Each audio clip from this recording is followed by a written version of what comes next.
আমাদের এখনকার কম্পিটিটর হচ্ছে সাইদ। তাকে এখন আমরা কোশ্চেনটা করব। সে যদি পারে তাহলে এই 500 টাকা তোমার, ঠিক আছে? আর না পারলে কিন্তু 500 টাকা আমার। আমাকে দিতে হবে না, জাস্ট আমার টাকা আমি নিয়ে নেবো আর কি, তোমাকে কোনো টাকা দিতে হবে না। কোশ্চেনটা হচ্ছে যে তোমার কাছে 100 টাকা আছে।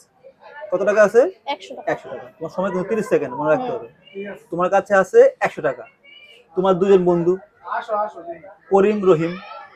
এখন করিম এবং রহিমের মধ্যে তুমি এই 100 টাকা ভাগ করে দিবে। কত টাকা? 100 টাকা ভাগ করে দিবে। ভাগ করে দেওয়ার পর করিম এবং রহিমের মধ্যে ডিসটেন্স হবে 5 টাকা, মানে যে কোনো একজন 5 টাকা বেশি পাবে আর অন্য একজন 5 টাকা কম পাবে। 100 টাকা ভাগ করবে দুই ভাগে, কেউ 5 টাকা কম পাবে, কেউ 5 টাকা বেশি পাবে। এখন বলো কে কত টাকা পাবে? Your time start now. Karim পাবে 55 টাকা, রহিম পাবে 45 টাকা। আচ্ছা আমি বলি হয় নাই, আবার সুযোগ দিলাম। কারণ 55 আর 45 তো ডিসটেন্স হয়ে যায় 10 টাকা, 5 টাকার ডিসটেন্স হতে হবে। কাছাকাছি আছে। তোমার সময় প্রায় শেষ। 9 8 7।